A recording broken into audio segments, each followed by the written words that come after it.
지금 밀라노가 발칵 뒤집혔습니다. 한국 여자 쇼트트랙이 금메달과 은메달을 동시에 휩쓸며 판도가 완전히 바뀌었습니다. 역사의 흐름이 바뀌는 순간이었습니다. 왜 세계 최정상급 선수들이 몰린 올림픽 결승에서 한국 선수 2명이 나란히 가장 먼저 결승선을 통과했을까요? 왜 세대교체의 상징 김길리와 살아있는 전설 최민정이 같은 날 같은 종목에서 세계를 압도했을까요? 단순한 실력 차이였을까요? 아니면 보이지 않는 전략과 구조의 힘이 작동했던 것일까요? 지금부터 그 비밀을 낱낱이 공개하겠습니다. 한 경기 안에 숨겨진 세대 계승의 전략, 기록을 넘어선 상징성, 그리고 한국 쇼트트랙 시스템의 진짜 힘까지 모두 분석해드리겠습니다. 이 이야기를 끝까지 보시면 오늘의 금과 은이 왜 단순한 메달이 아닌지 분명히 이해하게 되실 것입니다. 밀라노 아이스 스케이팅 아레나의 차가운 빙판 위에서 한국 쇼트트랙 대표팀은 다시 한번 시험대에 올랐습니다.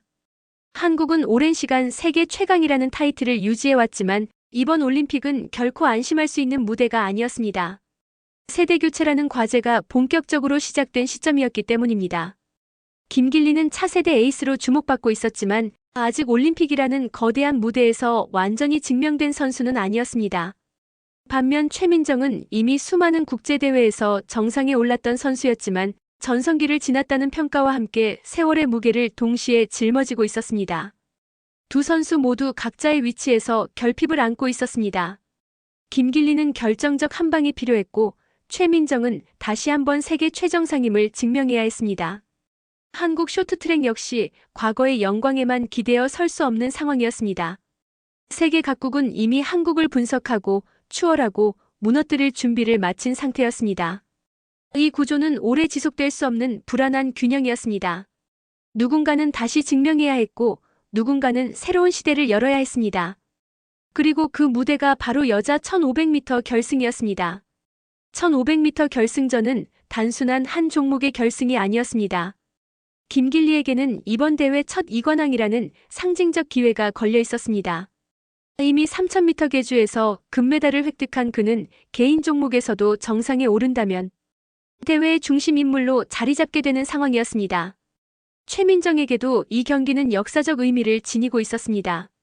이번 결승에서 메달을 추가한다면 한국 올림픽 역사상 최다 메달 기록을 새로 쓰는 순간이 되기 때문이었습니다. 이 경기는 단순한 순위 싸움이 아니었습니다.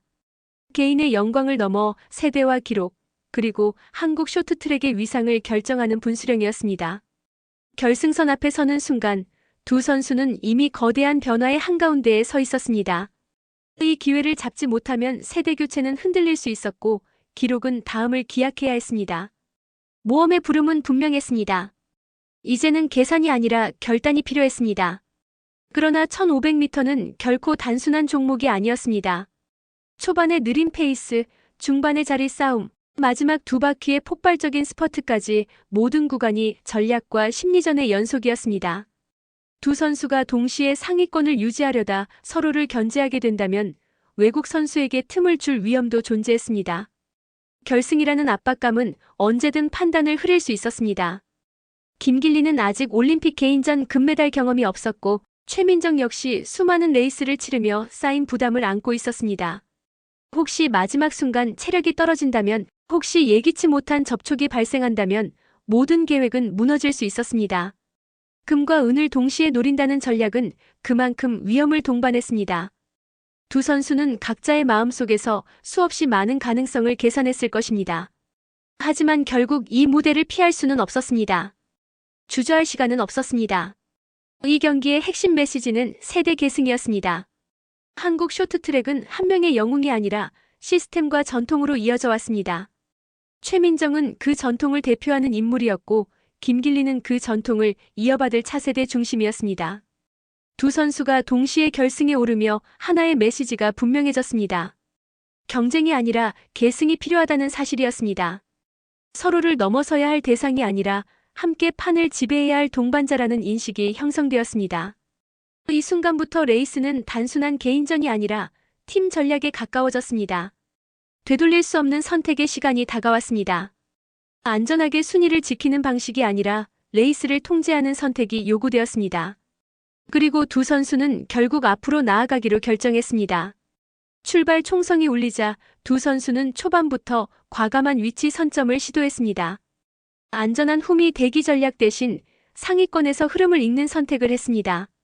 이는 곧 이전의 계산 중심 레이스와의 결별을 의미했습니다. 물리적 경계뿐 아니라 심리적 경계도 넘어선 순간이었습니다. 김길리는 속도를 조절하며 선두권을 유지했고 최민정은 외곽 압박을 견뎌내며 안정적인 라인을 확보했습니다. 이제 한국은 추격자가 아니라 흐름을 설계하는 위치에 서게 되었습니다. 이는 명백한 선언이었습니다. 우리는 지키러 온 것이 아니라 지배하러 왔다는 선언이었습니다. 중반 구간에서 외국 선수들의 압박이 본격화되었습니다. 라인 안쪽을 파고드는 시도, 속도를 끌어올리는 변칙적인 움직임이 이어졌습니다. 그러나 두 선수는 서로의 위치를 인지하며 레이스를 운영했습니다. 김길리가 속도를 유지하면 최민정은 뒤를 안정적으로 받쳐주었습니다. 이는 보이지 않는 협력 구조였습니다. 동시에 개인 서사도 함께 전개되었습니다. 김길리는 이관왕이라는 목표를 향해 나아가고 있었고 최민정은 한국 올림픽 최다 메달 기록이라는 또 다른 역사에 도전하고 있었습니다. 레이스는 단순한 순위 경쟁이 아니라 두 개의 상징이 동시에 움직이는 서사로 확장되었습니다. 게임과 구조, 현재와 과거가 하나의 빙판 위에서 교차하고 있었습니다. 레이스가 후반부로 접어들면서 분위기가 달라졌습니다. 겉으로 보기에는 두 선수가 상위권을 유지하며 안정적으로 경기를 운영하는 듯 보였습니다. 그러나 1500m는 마지막 두 바퀴에서 완전히 다른 종목으로 변합니다. 그 순간부터는 체력과 판단력 그리고 담력이 동시에 시험대에 오릅니다. 외국 선수들이 속도를 끌어올리기 시작했고 좁은 코너 안쪽으로 파고드는 움직임이 포착되었습니다. 한치의 공간도 허용하지 않는 압박이 시작된 것입니다. 이때부터 레이스는 단순한 자리 싸움이 아니라 존재 증명의 무대가 되었습니다. 김길리는 더 이상 차세대 기대주가 아니었습니다.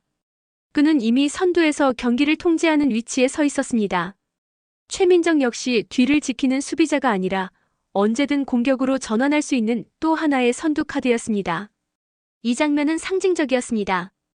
과거와 현재가 한 프레임 안에서 동시에 질주하고 있었기 때문입니다. 그러나 위기는 보이지 않는 곳에서 자라납니다.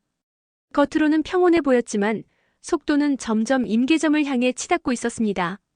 한 번의 실수, 한 번의 타이밍 착오면 모든 전략이 무너질 수 있는 구간이었습니다. 이 지점이 바로 심연이었습니다. 여기서 이 경기는 단순한 메달 경쟁을 넘어 한국 쇼트트랙의 미래 방향을 결정하는 상징적 장면으로 전환되었습니다. 이제 남은 것은 결단뿐이었습니다. 마지막 두 바퀴가 시작되자 외부 압박이 본격적으로 밀려왔습니다. 외국 선수들은 속도를 급격히 끌어올렸고 안쪽과 바깥쪽에서 동시에 압박을 가했습니다. 코너 진입 각도는 더 낮아졌고 블레이드는 빙판을 깊게 파고들었습니다. 체력은 한계에 도달했고 호흡은 거칠어졌습니다. 김길리는 선두를 유지하며 속도를 조절해야 했습니다. 하지만 속도를 늦추는 순간 추월을 허용할 위험이 있었습니다. 반대로 무리하게 속도를 올리면 마지막 직선에서 힘이 빠질 수 있었습니다. 최민정 역시 같은 딜레마에 직면했습니다. 뒤에서 압박을 견디면서도 동시에 공격 타이밍을 계산해야 했습니다. 외부의 적은 분명했습니다. 그러나 내부의 적도 존재했습니다. 피로와 두려움, 그리고 실패에 대한 기억이 동시에 밀려왔습니다. 올림픽 결승은 작은 흔들림도 용납하지 않습니다. 이 순간이 바로 시련이었습니다. 모든 전략은 시험대에 올랐고 모든 계산은 현실과 충돌했습니다. 그러나 두 선수는 무너지지 않았습니다. 시선은 흔들리지 않았고 몸의 중심은 끝까지 낮게 유지되었습니다. 빙판 위에서 균형을 잃지 않는다는 것은 곧 마음의 균형을 잃지 않는다는 뜻이었습니다. 위기는 정점에 도달했고 이제 결과는 단 몇 초 안에 결정될 상황이었습니다. 마지막 코너 직전 외국 선수가 안쪽으로 파고드는 장면이 연출되었습니다. 순간적으로 공간이 좁아졌고 두 선수의 금은 동시 석권이 흔들릴 수 있는 위기였습니다. 그 짧은 찰나의 순간 모든 것이 멈춘 듯 느껴졌습니다. 만약 이 자리에서 균형을 잃는다면 혹은 접촉이 발생한다면 모든 서사는 무너질 수 있었습니다. 그러나 바로 그 순간 기존 방식의 한계를 넘어서는 선택이 이루어졌습니다. 김길리는 흔들리지 않고 더 깊게 코너를 파고들었습니다. 최민정은 뒤에서 완벽한 간격을 유지하며 외부 추월을 차단했습니다. 이 장면은 상징적이었습니다. 지키는 전략이 아니라 끝까지 밀어붙이는 전략으로 전환된 순간이었기 때문입니다. 위기 속에서 두 선수는 서로의 존재를 확인했습니다. 이 경기는 혼자의 레이스가 아니었습니다. 서로가 서로의 방패이자 창이었습니다. 모든 것을 잃을 수도 있었던 순간이 오히려 돌파의 실마리가 되었습니다. 그리고 마지막 직선이 열렸습니다. 이제 결과는 숨길 수 없었습니다. 마지막 직선 주로에 들어서기 전 짧은 침묵이 있었습니다. 관중의 함성은 배경음처럼 멀어졌고 오직 스케이트날이 얼음을 긁는 소리만 또렷하게 들리는 구간이었습니다. 이 순간은 외부의 소리가 아니라 내면의 목소리가 지배하는 시간입니다. 김길리는 결단을 마쳤습니다.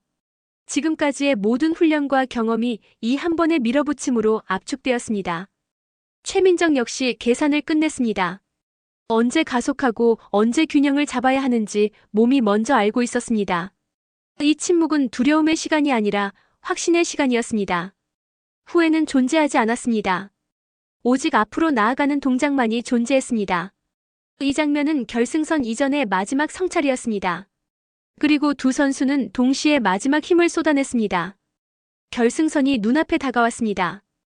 김길리가 먼저 몸을 던지듯 결승선을 통과했습니다. 곧이어 최민정이 뒤를 이었습니다. 전광판에는 한국 선수 2명의 이름이 나란히 표시되었습니다. 금메달과 은메달이 동시에 확정된 순간이었습니다. 김길리는 이번 대회 첫 2관왕에 올랐습니다. 이미 3000m 계주에서 금메달을 따냈고 1500m 개인전 금메달로 중심에 섰습니다. 최민정은 은메달을 추가하며 한국 올림픽 역사상 최다 메달 기록을 새로 작성했습니다. 이 장면은 단순한 승리가 아니었습니다. 과거와 현재가 충돌한 것이 아니라 완성된 순간이었습니다. 세대 교체가 아니라 세대 계승이 증명된 장면이었습니다. 두 선수는 서로를 끌어안으며 축하했습니다. 경쟁의 결과가 아니라 동반 상승의 결과였습니다. 이것이 바로 부활이었습니다. 이전의 불안과 의심은 사라졌고 새로운 질서가 빙판 위에 세워졌습니다. 이번 대회에서 한국 쇼트트랙은 총 7개의 메달을 획득했습니다. 금메달 2개, 은메달 3개, 동메달 2개라는 결과는 단순한 숫자를 넘어 구조의 힘을 보여주는 증거였습니다. 김길리는 차세대 중심으로 자리 잡았고 최민정은 기록의 상징으로 남았습니다. 두 선수는 각자의 위치에서 완성된 역할을 수행했습니다. 빙판 위에서 완성된 이 서사는 한국 쇼트트랙의 다음 세대를 향한 메시지이기도 합니다. 시스템은 이어지고 정신은 계승됩니다. 오늘의 금과 은은 단지 한 경기의 결과가 아니라 미래를 향한 선언입니다. 시청자 여러분께 묻습니다. 우리는 지금 단순한 메달을 보고 있는 것입니까? 아니면 한 시대의 전환을 목격하고 있는 것입니까? 이 질문이 바로 오늘 이야기의 영역입니다.